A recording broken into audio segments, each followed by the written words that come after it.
Hello guys, what's up. आज के इस वीडियो में हम लोग इन टॉपिक के बारे में डिस्कस करने वाले हैं। एक्चुअली इस पूरे टॉपिक के बारे में नहीं, सिर्फ इस टॉपिक के बारे में, क्योंकि ये दोनों टॉपिक हमारा ऑलरेडी कंप्लीट हो गया है। ये ट्रीटमेंट क्या बोलता है समझना। Accounting treatment of reserves and accumulated profit, ये क्या है इस टर्म को समझना कि ये कहीं ना कहीं एक प्रॉफिट का पार्ट को हटाया गया है और उसी हटाए गए पोर्शन से एक रिजर्व क्रिएट किया गया है, जिसे ही हम लोग क्या बोलते हैं, रिजर्व। डेफिनेटली यही होता है कि रिजर्व आदमी बनाता है कैसे, जो प्रॉफिट हुई है उसी से ही तो कुछ पैसा अलग रख करके रिजर्व बनाया जाता है।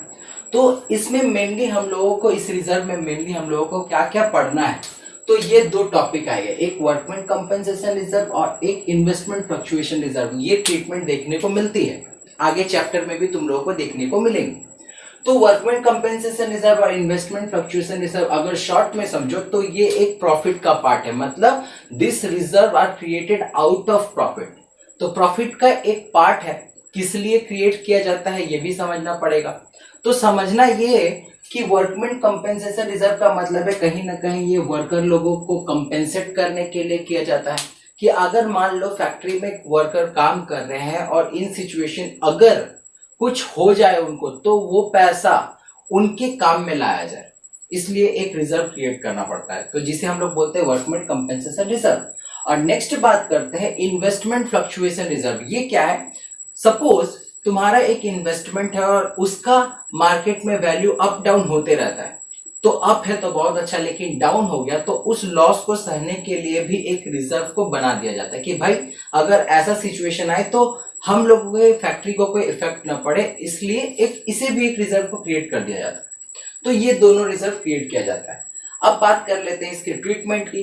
तो बैलेंस शीट ये तुम्हारे पास है, लायबिलिटी साइड इधर है, एसेट साइड इधर है। लायबिलिटी साइड में सारे रिजर्व्स हैं, लेकिन एक रिजर्व यहाँ पे एक और है जो प्रोविडेंट फंड नाम से दिया गया है। इसका कोई अकाउंटिंग ट्रीटमेंट नहीं होता है, ये जैसा है वैसा ही रह जाएगा, ठीक है, क्योंकि ये किसका पैसा है, ये पैसा है एम्प्लॉइज का। एम्प्लॉइज का पैसा है, मतलब कोई हाथ नहीं लगा सकता है। क्लियर है। प्रोविडेंट फंड याद करो, हमारे गार्जियंस की सैलरी से भी उतना कटता है प्रोविडेंट फंड फॉर पीएफ, तो इसलिए वो एम्प्लॉय का पैसा होता है, उस पर कोई भी ऑनर का हक नहीं है। नेक्स्ट बात करते हैं बाकी इस रिजर्व। तो यहाँ पे देखो वर्कमेंट कंपेंसेशन रिजर्व है और इन्वेस्टमेंट फ्लक्चुएशन रिजर्व है, इसके बारे में हम लोग तो पढ़ेंगे। लेकिन अगर कोई भी रिजर्व हो तो सबसे पहले, और प्रॉफिट शेयरिंग रेशियो में चेंजिंग हो रहा है या एडमिशन बात करो, रिटायरमेंट कुछ भी हो जाए, तो कोई भी रिजर्व अगर दिख जाए तो क्या करना, सबसे पहले पार्टनर्स कैपिटल में बांट दो। जर्नल एंट्री क्या होगा, ये सबसे पहले पार्टनर्स कैपिटल में बांट दो। किस रेशियो में बांटोगे, ओल्ड प्रॉफिट शेयरिंग रेशियो के हिसाब से बांट देंगे। जहां पे भी प्रॉफिट शेयरिंग रेशियो में अल्टरेशन हो गया, सबसे पहला काम यही रहेगा। देन सिर्फ ऐसा तो नहीं है कि सिर्फ प्रॉफिट से ही ये लायबिलिटी क्रिएटेड है, कुछ ऐसे भी तो देखते हैं जो एसेट साइड में भी दिखते हैं। देख लो यहाँ पे प्रॉफिट एंड लॉस का क्रेडिट जैसे दिया गया है, लेकिन ये सेम चीज यहाँ पे भी लिखा गया, बट इसके सामने डेबिट है, मतलब ये कहीं ना कहीं लॉस है। तो जरूरी नहीं है कि प्रॉफिट, कभी कभी लॉस को भी बांटना पड़ता है। तो जर्नल एंट्री क्या करेंगे, देखो ये है दूसरा जर्नल एंट्री। क्या करना है, जस्ट इसके reverse, old partners capital account debit to profit and loss account to deferred revenue expenditure. जैसे एडवर्टाइजमेंट सस्पेंस देखने को मिलते हैं, इसका भी रेशियो होगा ओल्ड प्रॉफिट शेयरिंग रेशियो।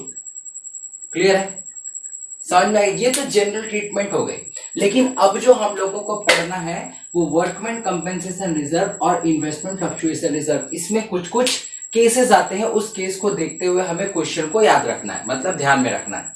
तो चलो स्टार्ट करते हैं। देखो what is WCR, workmen compensation reserve actual में है क्या। मैंने क्या बताया था कि वर्कमेंट कंपेंसेशन रिजर्व या कोई भी रिजर्व जिसे बिजनेस के या फर्म के प्रॉफिट से सेपरेट करके बनाया जाए, वही हो गया रिजर्व। तो क्वेश्चन अगर आ जाए कि व्हाट डू यू या डिफाइन WCR, क्या लिखोगे, this reserve is created out of firms profit, अभी बताया था मैंने, टू पे कंपेंसेशन टू द एम्प्लॉइज। क्यों बनाया जाता है, क्योंकि वो कंपेंसेट कर सके, मतलब एक फर्म कंपेंसेट कर सके अपने एम्प्लॉय को in case of need. Clear है ना। At the time of changing is profit sharing ratio it is treated as follows. अब प्रॉफिट शेयरिंग रेशियो मान लो चेंज हो गया। देखो ये मान लो मैंने एक अकाउंटिंग ट्रीटमेंट रखा है कि ए और बी पार्टनर थे जिनका ओल्ड रेशियो था 1:1। अब वो लोग प्रॉफिट शेयरिंग रेशियो चेंज करके करना चाह रहे हैं 2:1, मतलब कहीं ना कहीं प्रॉफिट शेयरिंग रेशियो चेंज है। अब तुम्हारे बैलेंस शीट में देखो, बैलेंस शीट जो ये एक्सट्रैक्ट वर्ड, ये एक्सट्रैक्ट वर्ड का मीनिंग समझ लो क्योंकि शुरुआती है। एक्सट्रैक्ट का मतलब है, एक्चुअली हम लोग तो सीखे हैं कि बैलेंस शीट हमेशा बराबर होना चाहिए, both asset side and liability sides are equal. लेकिन जब भी इक्वल ना हो, देखो यहाँ पे एसेट साइड में कुछ भी इंफॉर्मेशन नहीं और इक्वल भी नहीं है, तो जब भी इक्वालिटी ना हो तो एक्सट्रैक्ट वर्ड लिख करके हम लोग बना देते हैं। तो यहाँ पे हम लोगों ने सपोज किया है कि WCR दिखता कहाँ है सर, लायबिलिटी साइड, क्योंकि ये तो अल्टीमेटली लायबिलिटी है। तो WCR 1,20,000 रुपया, मतलब हमारा एक रिजर्व क्रिएट है।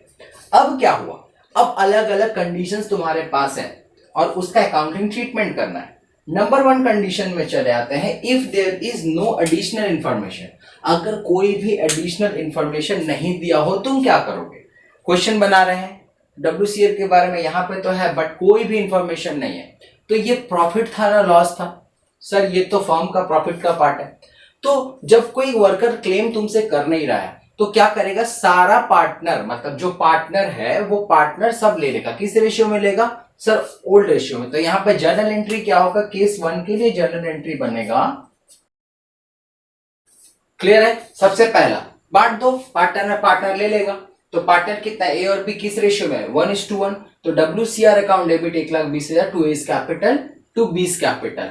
नरेशन क्या होगा, being WCR divided among old partner, among partner in old profit sharing ratio. बस ये सिचुएशन या ये कंडीशन खत्म। अब नेक्स्ट कंडीशन की बात कर लेते हैं, number 2, if the claim is 48,000 rupees. अब क्या है, कहीं ना कहीं वर्कर ने क्लेम कर लिया है कि भाई 48,000 रुपीज का हमारा जरूरत है, मतलब कोई भी केस हो सकता है, तो उसे दे दो। तो पार्टनर कहां से निकाल के देगा? अरे उसके लिए तो ऑलरेडी एक रिजर्व बना हो, वहीं से पैसा निकालना है। तो क्या है, 1,20,000 का रिजर्व है, 48,000 उसे निकाल करके किसे देना है? वर्कर्स के कंपेंसेशन के लिए देना है। तो क्या करना है, तो देखो हमारा एग्जिस्टिंग WCR है कितना? WCR है 1,20,000 रुपए। क्लेम कितना है? क्लेम करने से क्या होगा, ये रिजर्व घटेगा ना बढ़ेगा? सर घटेगा। कितना क्लेम कर रहा है? 48,000 रुपीज। तो हमारे पास रिमेनिंग बचा कितना? ये, तो ये प्रॉफिट बचा हुआ ना ऑलरेडी। तो जितना 48,000 वर्कमैन क्लेम कर रहा है दे दो, और जो बचा हुआ है वो प्रॉफिट है, वो तो अपना हिस्सा है, ले लो। तो जर्नल एंट्री क्या होगा? डन। तुम्हारा WCR कितना था? 1,20,000 रुपए। देख लो तुमने क्लेम कितना दिया, provision for workman compensation reserve claim account, कितना का क्लेम था सर? 48,000 का। 48,000 हमने उसे क्रेडिट कर दिया, जितना देना था दे दिया। देन बाकी जो रेस्ट 72,000 बच रहा है उसको किस रेशियो में लेना है सर? ओल्ड रेशियो में। ओल्ड रेशियो कितना है? 1:1। तो किसके किसके बीच बटेगा? ए और बी के बीच बटेगा, क्योंकि प्रॉफिट शेयरिंग रेशियो हो रहा है। तो 1:1 में बांट दिया, तो 36,000 ईच उन लोगों में डिवाइड हो गया। क्लियर है ना? नेक्स्ट जो अपन बात करेंगे वो है, इफ द क्लेम इज ₹1,20,000। तो हमारा रिजर्व कितना बना हुआ है? 1,20,000। क्लेम कितना कर रहा है? 1,20,000 का, मतलब भाई जितना पैसा है सब मांग रहा। चलो दे दो, कोई दिक्कत नहीं, जरूरत है दे दो। तो अब इसे क्या ट्रीटमेंट करना है? अकाउंटिंग ट्रीटमेंट क्या होगा? Journal entry. ये है journal entry, workman compensation reserve account debit 1,20,000 to provision for workman compensation reserve claim account, क्योंकि देना है 1,20,000, दे दिया। हमारा ये केस नंबर 3 कंप्लीट। अपन का जो लास्ट केस है वो है क्लेम कितना का? 1.5 लाख का। और हमारे रिजर्व में है कितना? हमारे रिजर्व में सारे 1,20,000। इसका मतलब क्लेम ज्यादा है, वर्कर ज्यादा पैसा मांग रहे हैं, देना पड़ेगा या नहीं देना पड़ेगा? सर देना पड़ेगा, वर्कर फैक्टर है, जरूरी है, उनको भी देखना है। अब क्या करोगे? अब इस सिचुएशन में होगा पैसा तो देना है। यहाँ तो दिख रहा है कि अल्टीमेटली पार्टनर को लॉस हो रहा है। कितने का? 1.5 लाख से 1 लाख, 1.5 लाख रुपया मांग रहे हैं। 1 लाख रुपया, 1,20,000 रुपया रिजर्व है, 30,000 का तो लॉस है। तो ये क्या होगा? अब तो नया केस बन गया। तो जर्नल एंट्री क्या होने वाली है? देखो ध्यान से। जर्नल एंट्री तो भाई वैसे ही होना है, WCR अकाउंट डेबिट कितना है WCR? 1,20,000। कितने का लॉस हो रहा है सर? 30,000 का। ये रीवैल्यूएशन अकाउंट से मेंटेन होगा, मतलब मेकअप होगा, क्योंकि फर्म के लिए एक रीवैल्यूएशन अकाउंट बनता है जिसमें एसेट्स और लाइबिलिटी, जब हम लोग एडमिशन करेंगे तो सीखेंगे, जब भी एसेट्स और लाइबिलिटी के वैल्यू में कुछ भी एडजस्टमेंट करना होता है ना, कम हो या ज्यादा हो, कुछ भी लॉस या प्रॉफिट हो, तो वो रीवैल्यूएशन अकाउंट से एडजस्ट होता है। तो उसके लिए एक रीवैल्यूएशन अकाउंट खुलता है, हम लोग एडमिशन में और अच्छे तरीके से क्लियर करेंगे। तो रीवैल्यूएशन अकाउंट डेबिट, क्योंकि ये बिजनेस का खर्च है, तो all expenses are debit. Class 11 में चले जाओ थोड़ा। यह है journal entry. Workman compensation reserve account debit 1,20,000, revaluation account debit 30,000 to provision for workman compensation claim. Clear है? 1.5 लाख।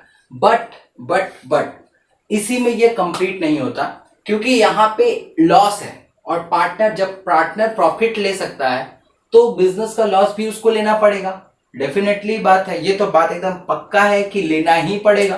अब इसके लिए इस लॉस को, इस 30,000 को एडजस्ट करने के लिए फिर से एक अकाउंटिंग एंट्री बनाना पड़ता है। क्या है जर्नल एंट्री? देखो,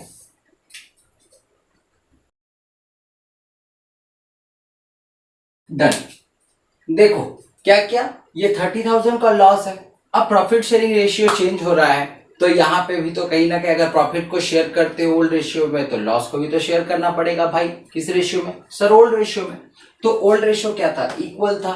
हम लोगों ने क्या किया, A's capital account debit B's capital account debit to revaluation कर दिया, क्योंकि ये रिवैल्यूएशन को यहां से यहां एडजस्ट करके कैंसिल करना था। तो ये हो गया सेट ऑफ एंट्री इस लॉस का। तो अल्टीमेटली हमें ये समझ में आया कि अगर WCR दिख जाए, तो WCR में अगर केसेस हो तो इस केसेस के अकॉर्डिंगली हमें जर्नल एंट्री को ट्रीट करना रहता है। ठीक है, अब बात कर लेते हैं न्यू रिजर्व की, वो है इन्वेस्टमेंट फ्लक्चुएशन रिजर्व। लेकिन मैं सोच रहा हूं इस वीडियो में ना कराऊं, क्योंकि ऐसे ही इतना सारा बर्डन बढ़ गया, वो भी कराऊंगा तो ऊपर से पार हो जाना है। तो ठीक है, उसके लिए एक नया वीडियो बन जाएगा, उसके बाद ये चैप्टर खत्म हो जाएगा। क्लियर है? तो मिलते हैं नेक्स्ट वीडियो में। आज के लिए यहीं साइन ऑफ करता हूं। Thank you.